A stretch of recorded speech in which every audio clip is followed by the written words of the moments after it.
Hello, magandang gabi sa inyo lahat. Magandang gabi po. So meron tayong re-reactan ano. This time misteryo uli. So itong episode naman nila na ito ay sa Sampaloc Lake. 'Di ba? May nagrereklamo sa akin sa FB sabing ganun. Ano, wala ka na ba may content? Puro misteryo lang kino-content ko. Sarap kaya mag-content nito. Uy, salamat sa pagpanood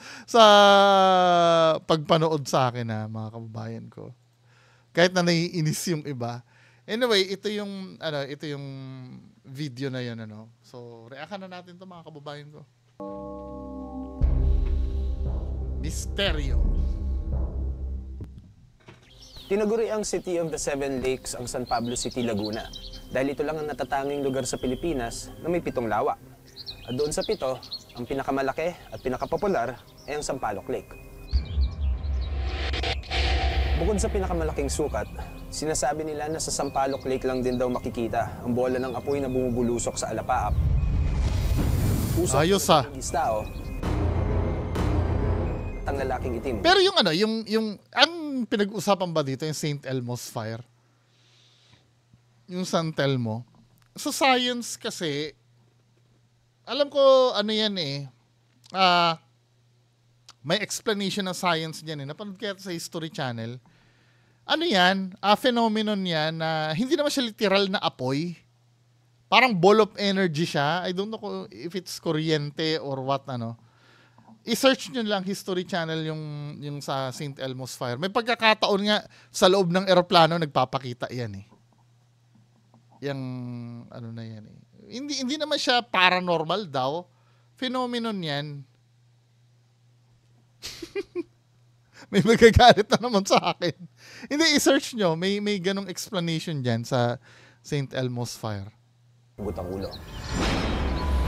Sa mga mata. Dito sa gilid ko, Irish tao. Nagalit. Kapre? Alas ng pandinig. Is there anything here to... Uy, mama, baka mamaya kapre na naman yan, Kahit nasa tubig kayo, kapre na naman. be heard? Malawakin ang isip. Pag mayroong simenteryo, mayroong mga multong lumalabas. Mundo ay nababalo. Ako for me, wait lang I beg to disagree, no?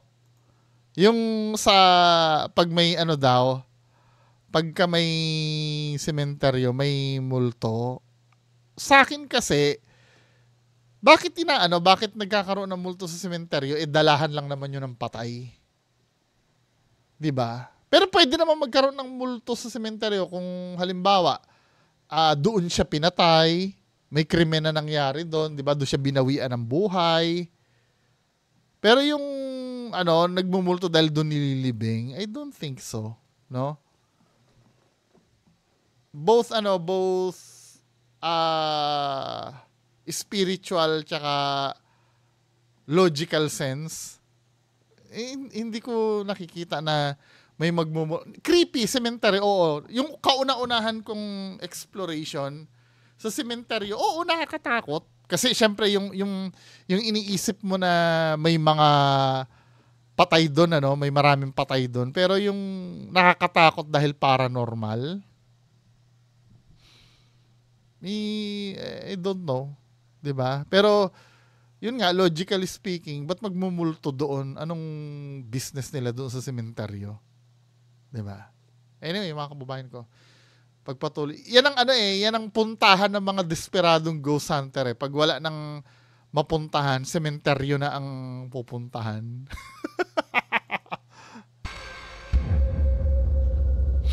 Mula raw nang i-develop ang lugar sa paligid ng Sampaloc Lake, naging pasyalan at mistulang parke na ito para sa mga residente at mga turista. Ayon sa Public Relations Officer ng San Pablo, ang 7 lawa sa kanilang lugar ay mga crater lake. Pagdating ng December, pag nagbago na ang temperature, na umaamoy asupre na dito, para nagiging phosphorus, nangangahulugan na may katotohanan yung sinasabing itong Seven Lakes. Actually, geologically, ito'y classified as crater lake. Hindi ito freshwater lake. Originally, ito ay may bunganga ng bulkan. Sabi ko na Pero bukod sa ganda ng lawa, tila naging atraksyon din daw para sa mga tao ang kasaysayan at mga kwento ng kababalaghan na kumalat tungkol dito. Uy, pwede nang pagmukbangan niya, no? Lugar na pinahukay ng Villa Escudero at nakuha nila roon, mayroong mga pattern ng mga patteries nangangahulugan na yung site ng ating district hospital ngayon ay dating matandang libingan yon ng mga tao noong una. Ngayon, meron tayong kaisipan na pag meron simenteryo, merong mga multong lumalabas. Ang mangingisdang si Mang Roberto, isa raw sa mga nakaranas ng kababalaghan sa Sampaloc Lake.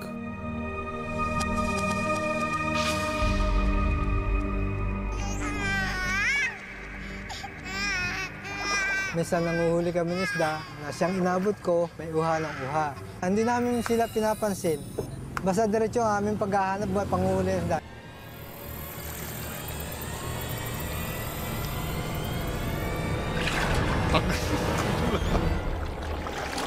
Pero alam nyo, sa folklore, yung sa mga pirates, di ba, nasa, yung, nasa Europe, yung mga pirates doon, pag may naririnig daw silang, iyak ng bata sa ocean, or kahit iyak, normal na iyak, yung tinatawag yung pansin nila, way daw yun ng mga sirena, ng mga mermaid, para mambiktima ng tao. Diba? Parang ganun yung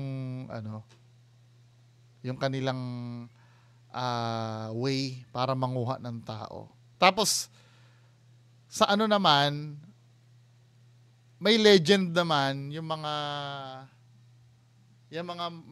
hindi mermaids Talagang mga babae sila na nakatira underwater. Puro mga babae lang talaga sila. Na ang ginagawa nila mag-board ng mga barko.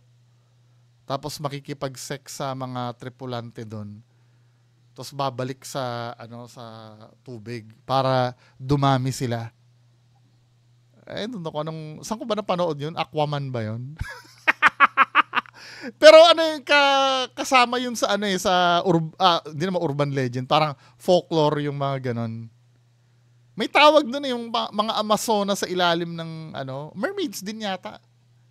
Paki-refresh po yung memory ko. Basta napanood ko somewhere yun Hindi, naalala ko lang kasi yung umiiyak. Just imagine, umiiyak na bata sa sa body of water.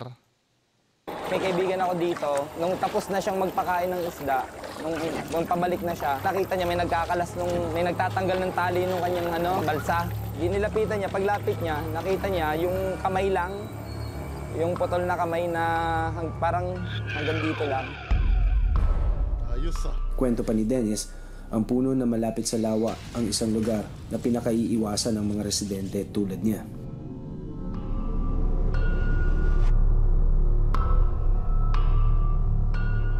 May kapre dyan.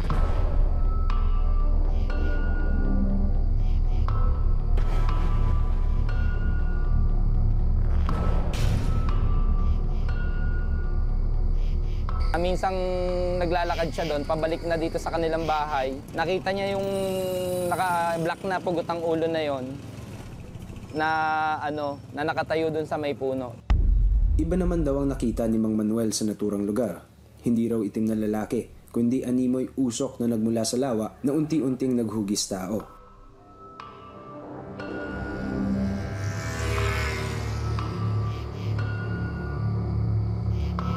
Yung usok naman nagkokorte, ulap nga, 'di ba?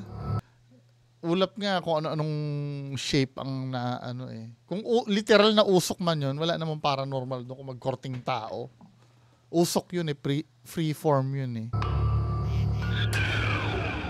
Nakita ko usok, parang usok doon sa tabi ng dagat. Yung usok, nakita ko biglang tumataas yung ganyan, tapos napunta sa arsada.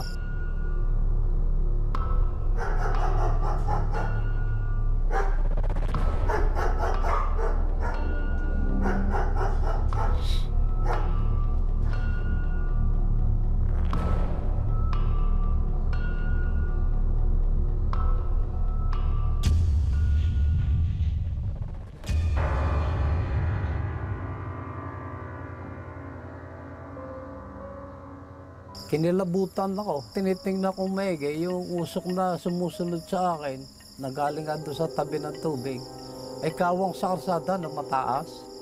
Pero kurtis yung tao na maputi. Pag ganyan na itsura, nakakatakot talaga yan. Nakatakot ka. Ngayon lang ako naka-experience. Nakakumot, tapos umuusok-usok pa. Isa pa raw sa mga pangyayaring di maipaliwanag ng mga taga rito ang paglitaw mula sa lawa ng bolang opoy o yung tinatawag na San Telmo. Marami na raw sa kanila ang di umano'y nakasaksi nito. Nung una may yung bagang bolak na alam mo apoy, nabaga. Bumaga lang kanya sa gitna ng tubig bago bumabalik ulit siya. Ayun may paliwanag sila raw na yun daw San Telmo. Ayun, marami na nakakita noon, pero malimit noon pagka yung nag-ulan-ulan, nag-aambon-ambon. Oo, parang ano yun ball of energy daw yan Yung Roman candle, yung ilaw niya ganon pero malaki. Kasi dito sa tabi, kitang-kita mo siya yung Roman candle kasi, pag malayo, medyo hindi mo na masyadong nakikita. Pero siya, malaki siya. Na nasa gitna ng lake, nasa ere. 30 minutes. Tsaka wala... Tagal Quitis na tumatagal ng 30 minutes sa ere Tapos bumabalik siya pababa doon sa tubig. Ano nga kaya ang mga itinatagong lihim ng Sampaloc Lake? Anong meron sa ilalim ng tubig nito? At maasim yan Sampaloc Lake.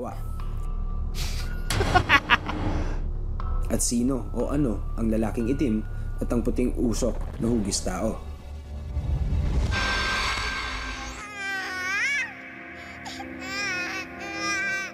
Ayon sa kwento ng mga taga rito, may naririnig daw silang iyak ng bata na nanggagaling sa ilalim ng tubig. Ang paglitaw mula sa lawa ng bolang opoy o yung tinatawag na San Telmo.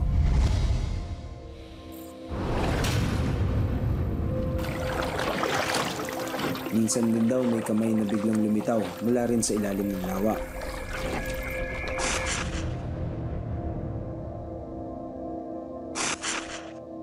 Dito kami sa Sampaloc Lake para tingnan kung Ayan. mararamdaman.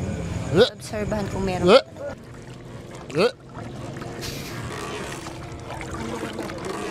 Hindi pa nakakalayo ang balsa mula sa Pampang, may naramdaman na agad si Ana. Ramdam ako dito puro mga bata. Parang may doktora. Ang trabaho niya naglalaglag. Tapos yung katulong niya, dito itinatapan yung mga nailalaglag ng bata. Yun ang hinahanap ko. Kasi ang dami umiiyak sa ilalim Sa ilalim. Kaya ako yung medyo ingat Iyak na bata. Madaldal yung bankero naririnig ko sa background. Dami. Mahirap yun. Ito pong lugar na ito, dito po may nagpapakita dun sa aking apong lalaki. Itong batang ito, mga 2 years lang, magte-3 years siya. Ang kanya sinasabi lagi sa akin, Lolo, mayroong malaking tao nakasakay dito sa ating balsa. Kasi natutulog kami rito, binabantay namin isda. Itinigil ng grupo ang balsa nang marating nila ang gitna ng lawa. Doon daw kasi lumakas ang enerhiyang nararamdaman ni Ana at Alex mula sa di umano'y lalaking itim. Di ba, yung lalaking itim, di ba, doon yung sa gilid ng paano napunta siya sa gitna? Sa bagay, hindi naman minention sa kwento kung saan nakikita. Pero hindi, na-mention yata kanina. Di ba? Anong time to? 8:31. Tingnan nga natin to.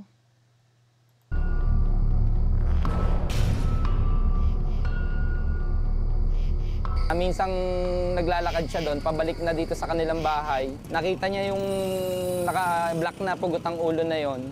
Di ba, anong ginagawa nun sa gilid ng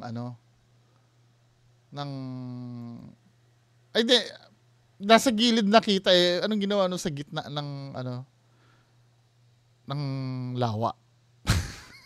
Alsa. Kasi natutulog kami rito, binabantay namin isda. Itinigil ng grupo ang balsa nang marating nila ang gitna ng lawa. Doon daw kasi lumakas ang enerhiyang nararamdaman ni Ana at Alex mula sa di umano'y lalaking itim. lakas ang... Telepathic level niya. Ang lakas niya humata. Ano, Sakayan na. inobserba niya lang. Hindi, alam niya, sa totoo lang, suggestion lang, sa bagay tapos na itong, ano na to eh, wala na silang bago episode, di ba? Suggestion lang sana, kung may magke-create ng, ng show na ganito, isa lang ang psychic na dalhin nyo. Kasi parang, dalawa ang dadalhin nyo, magsasakayan na magsasakayan. Minsan nga, hindi nila namamalay, nagkokontrahan na silang dalawa eh. Mawawala yung credibility ng bawat isa. 'Di ba? Kapag ganyan. Tignan lang tayo kung anong gagawin natin, kung may gagawin tayo hindi maganda. Pero okay naman, mabait naman siya eh. Para bang may gusto lang siyang sabihin na parang ingatan nyo to, mahalin nyo to, huwag nyo tong babuyin. Parang ganun lang. Generic! Kasi ilalim parang... Motherhood statement. Huwag niyong babuyin. Generic yung sinasabi. Wait lang ha. Anong kinalaman ng multo kung halimbawa, let's say, babuyin yung ilog?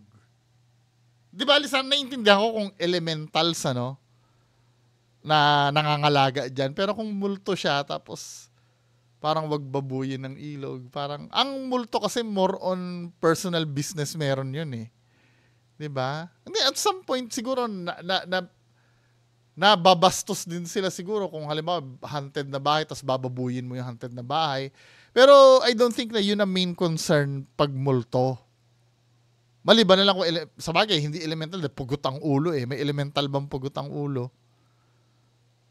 Parang napaka-ano naman nun, yung sinasabi na wag babuyin. Generic masyado. Diba? Hindi ko sinasabing peke ha. Ang inaano ko lang, generic masyado yung payo. May lugar na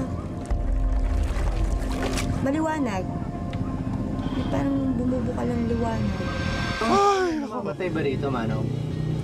Bali sa 2 taon na wala. Tatlong taon na wala. 3 taon na wala Oo, na. hindi na ako Simula nang itinayo yan, hindi mabuo yan eh. O, dahil may naisabi si Manong, sasakyan yon, di ba? Sabi ko, mag-alay kayo ng mga manok. Kasi kada bagsak ng ng pampabaon, sunog ng sunog, usok ng usok. Hindi nila kaya eh. Manong, huwag na kayong magsalita. Baka mamaya may mangyari pa sa inyo. Manahimik. Kasi nauubos na yung pwede nila sabihin eh. Kinikwento na nung bankero. Napaka-rude naman nun. Di ba napaka-rude? Yan na napapansin ko kay Ma'am Ana de la Cruz eh. Kapag ka yung, di ba? Last time na natin, di ba, na-observe na rin natin, ugali niya yung ganyan. Hindi nila kaya eh. Manong, huwag na kayong magsalita. Baka mamaya may mangyari pa sa inyo. Manahimik muna po kayo. Galit siya. Ayaw niya. Galit siya o ikaw? Ikaw yun eh. Wala na makagalit-galit doon sa kinuwento nung nung Manong eh. Yan, di ba, napapansin, ganyan din ginawa niya kay Tulfo eh. Masyado po kayo makulit eh. Masyado kayo makulit. Di ba? Pag alam niya na medyo hindi siya nakaka-contribute or gumagawa siya ng paraan na maging rude.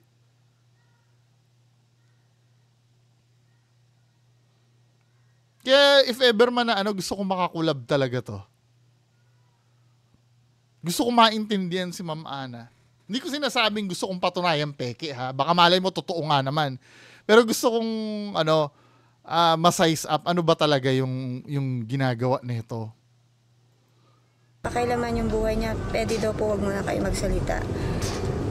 Hindi naman pinapakailaman. Kinikwento lang yung mga pampira talaga. Napaka-rude Nag-iinit ang katawan ko.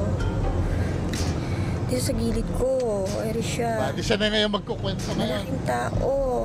Malaking tao? Nagalit. Kapre na naman to!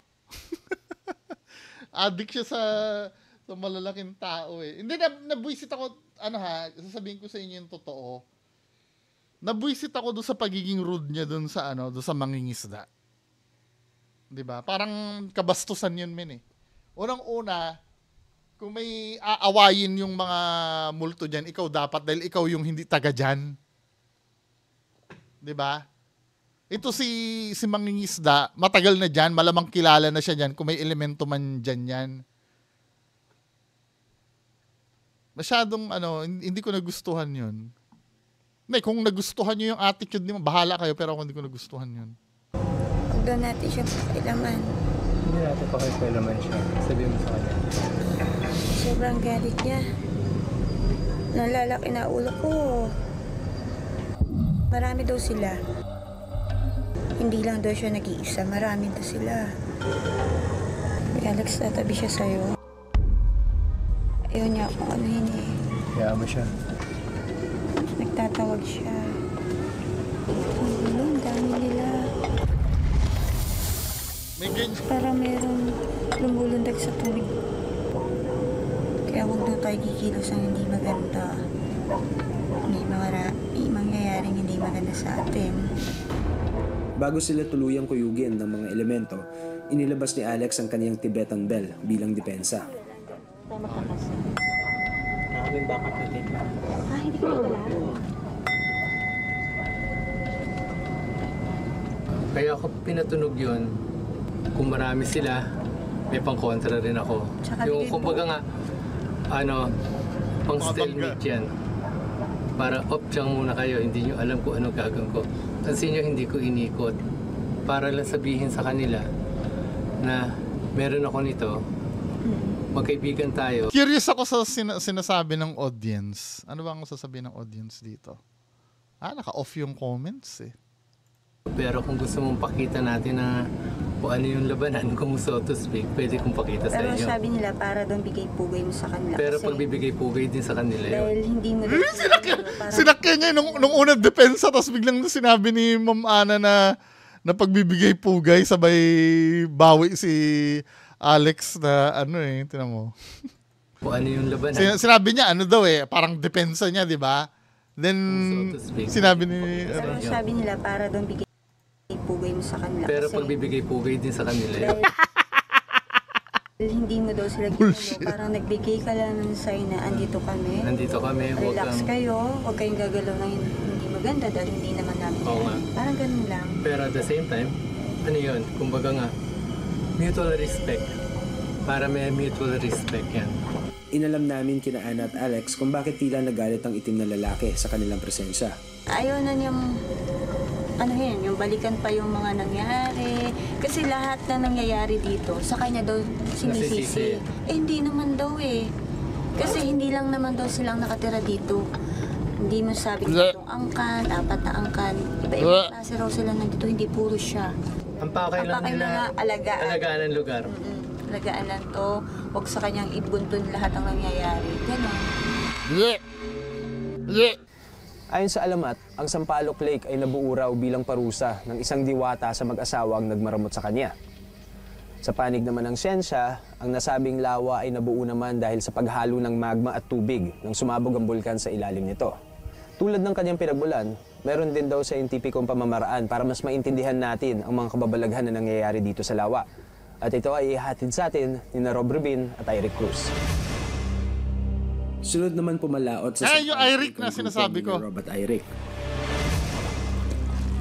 Ira ang sabi ko, Eric pala, Eric. Middle of the lake, we're gonna attempt the basic EVP session, electronic voice phenomenon.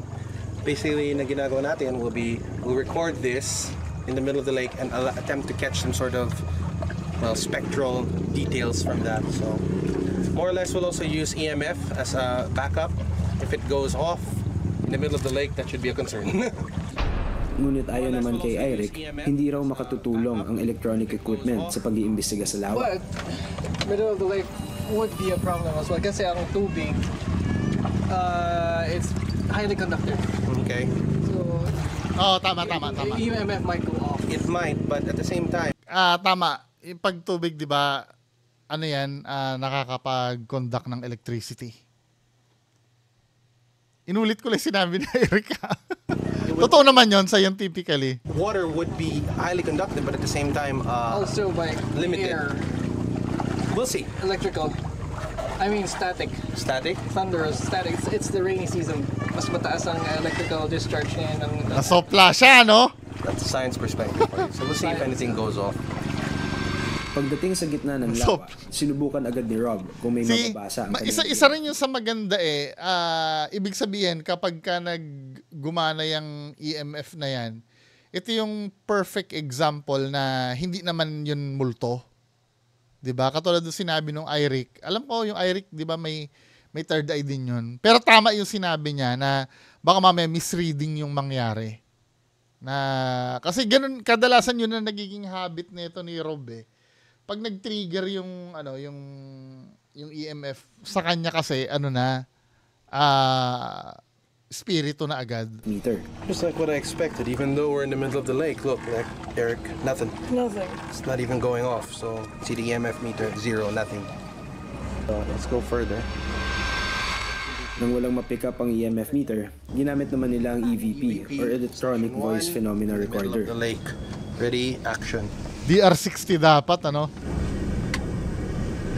May specific recorder kasi na ginagamit niya na DR60 eh. Kaya lang, due to dun sa compressor ng recording, parang misleading din yung yung recorded na parang misleading din yung yung recorded audio na nakukuha. 'Di ba? Is there anyone here? Is there anything here that wants to be heard? Is there anything you want to say?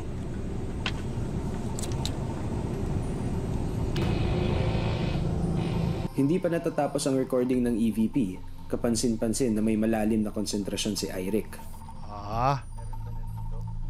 Reports of a girl drowning in Westall. Walang sinasabi mga tao. Girl drowning. Ito. Ang maganda dito, nauuna siya. Tingnan natin kung may magko-confirm Specific yung sinabi niya eh. Girl drowning daw. Tingnan nga natin. Drowning. It was more of a molestation and then she was put in the water. Biglang ito naman nagsho-shotgunning na siya. Drowning, then molestation, ano pa ba? Tandaan nyo sa dami-dami ng sasabihin, ito yung shotgunning technique na kalimitan sinasabi din ng manghuhula. For example, ganito bibigyan ko kayo ng isang example kay Rudy Baldwin. Sana ba 'yon? Rudy Baldwin or Jay Costura, prediction na lang ni Jay Costura. Rudy Baldwin na nga lang. Para Rudy Baldwin prediction. Para maintindihan niyo yung shotgunning technique na ginagawa ng mga manghuhula. Rudy Baldwin prediction. Yung nagkatotoo.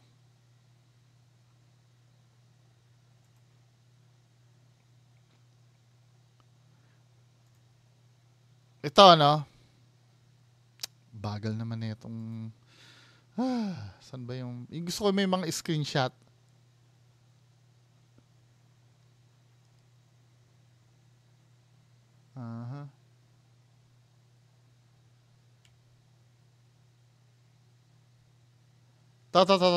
Yung kay na lang, kay Lloyd Cadena na lang para maano natin. Perfect example. I'm so sorry on the spot kasi akong naghahanap dito para maano niya eh. Dito sa nahulaan daw di umano ni Rudy Baldwin ang pagkamatay ni Lloyd Cadena. 'Di ba? Bagal kasi ng internet ko, shit. Para maunawaan niyo yung shotgunning na sinasabi. Hindi na lang kasi makapakita kung ano yung mismong image nga. Open image.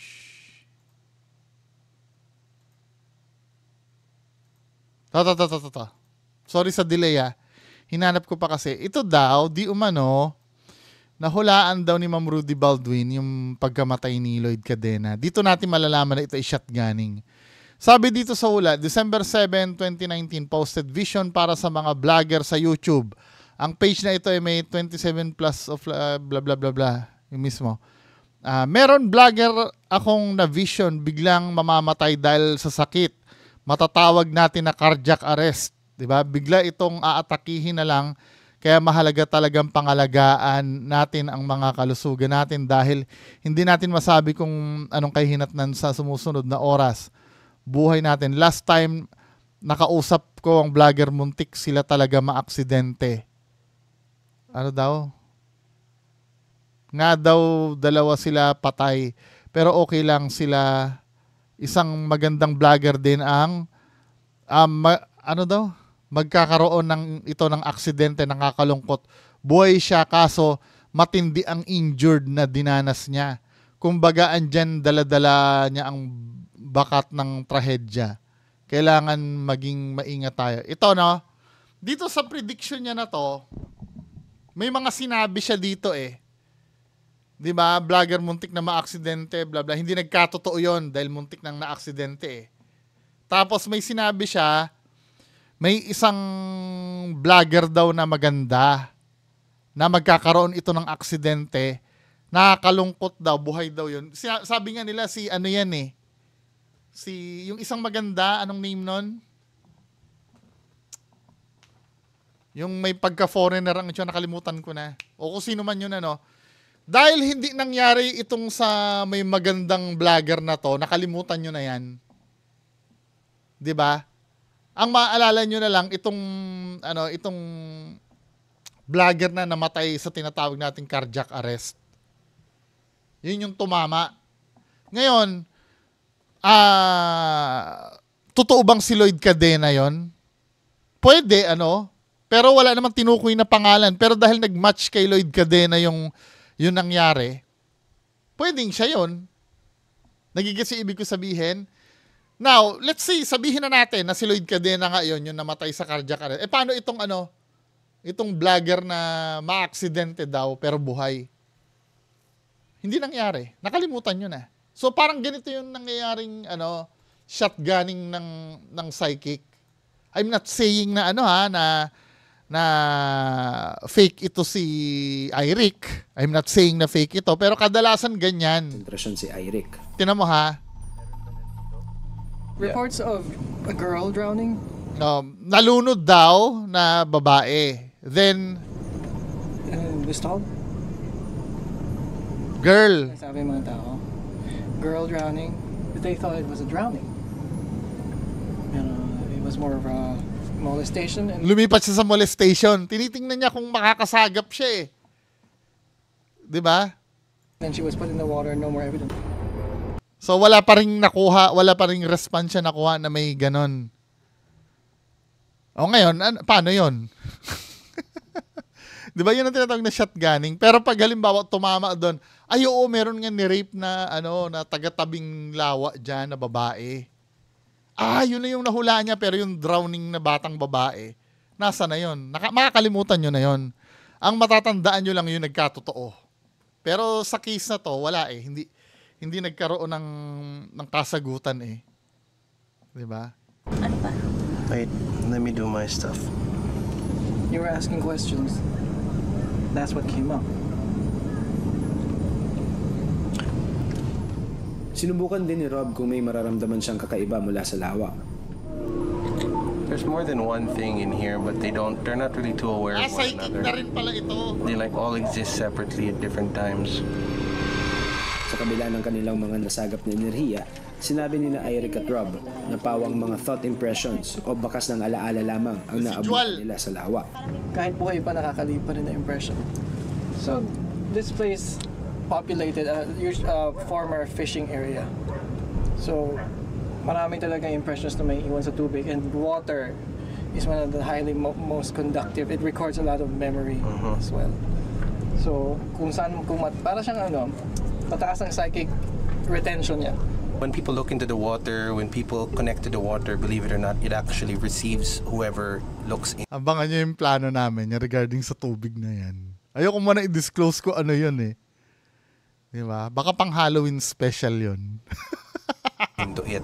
So in effect, it has a lot of, it's like a mix mash of different emotions and energies of different people. Imprints.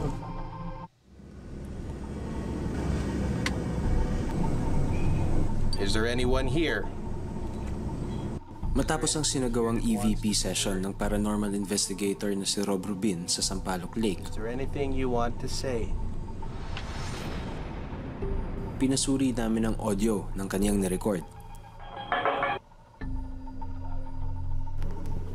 Parang may boses lang na, oh, parang ganun lang. Ayun, no? Ewan ko kung nakukuha niya yun. Very faint eh. Baka hindi niya masyado marinig yan kapag sa TV na. Pero sa speakers na ganito medyo naririnig siya. Medyo hindi mo masabi kung saan galing yung tunog eh. So hindi mo rin... Isa rin ito, I do believe na pwede namang makakapture ang recorder. Kaya lang, ang problem kasi sa recorder, let's say may nakuha kang boses. Hindi kasi nakaka-capture ng video yan eh. Sigurado ba tayo na yung recording na yon ay kaluluwa? Paano mo masasabi yon? Eh, kung makikita mo yung ilog kasi ang daming contaminants nun eh. Pwede kasing sound yun ang sumigaw sa bandang tabing ilog, di ba? Or sa akin medyo mababa ang reliability ng audio recorder. Maliban na lang kung controlled yung environment. Ano ibig ko sabihin? Kapag ang environment siguro ay, let's say, sa loob lang ng bahay, at wala kang naririnig na audio sa labas, mataas ang probability na genuine yung makapture mong EVP. Pero kung halimbawa, nasa public place ka katulad nun, maraming contaminants eh. Di ba? Kung ano siya talaga. Are there any spirits that have a message for us? With regards to yung range nung nakukuha nung mic nila, mukhang okay naman. Talagang posible talaga makukuha nila yung pag may sumisigaw doon, baka kung fisherman man yun o ano. Posible makuha yun kasi very faint naman siya eh. The only reason ba't narinig natin siya ng medyo malakas kasi nilaksan ko siya. Tungkol naman sa mga nasaksihang bolang apoy sa lawa, may paliwanag naman ng siyensya sa maaaring pinagmulan umano ng San Telmo or St. Elmo's Fire. Ang St. Elmo's Fire ay isang electrical weather condition kung saan kapag bumabagyo halimbawa ay nagkakaroon ng mga lugar na negatively charged halimbawa sa mga clouds at saka positive charge sa ground. Yung positive and negative charge nagkakaroon ng electric field at yung mga gas sa atmosphere katulad ng oxygen. Sabi sa'yo may scientific explanation yan. Nag-ionize o napupunit sila. So kapag nangyari yon, nagre-resulta yon sa pag-emit ng ilaw na kulay asul at yun yung tinatawag na St. Elmo's Fire. Kung saan nagkakaroon ng pabalik-balik na ilaw ay ito naman ay pwedeng mangyari sa loob ng 1 minuto, 5 minuto o kahit 30 minutos. So, iba-iba din. Depende sa weather condition. Debunked.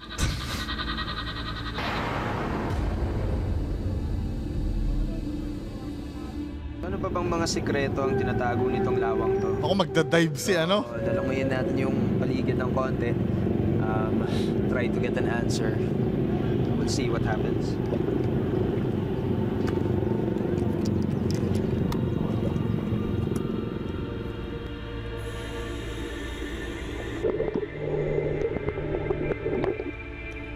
Sa aking paglangoy, mahirap makita kung ano ang nasa ilalim ng lawa. Blurred dahil madumi?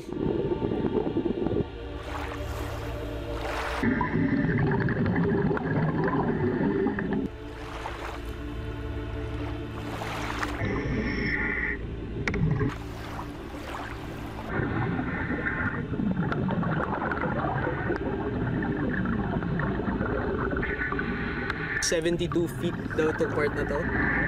All you see is green. So I tried to go as deep as I can. Pero habang nung papababa ako, yung konting ilaw tsaka yung green na nakikita mo dahan-dahan nawawala and it just becomes Nakatakot yun, biglang kamay mo lang nakikita mo, tapos dahan-dahan umaangat yung darkness.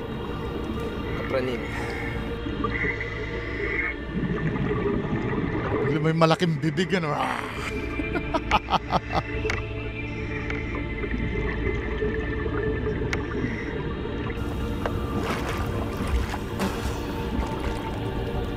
Wala rin. The darkness down there, plays with your imagination. Hindi mo kung ano-ano na yung iniisip ko doon sa ilalim na pwede na lang lumabas doon sa dilim eh. Pero ang lalim niya, no? It's dark. It's not nice. So, yun lang mga kababayan ko. 'Di ba? So far, ano ba may hinihintay akong episode nito yung sa school. Gusto ko yung sa school nila eh. Nandun din si Ma'am Ana de la Cruz, kaya lang ang tagal namang i-upload nun. Anyway mga kababayan ko, so yan lang po muna ang ating mareakan. Maraming salamat po. Bye-bye.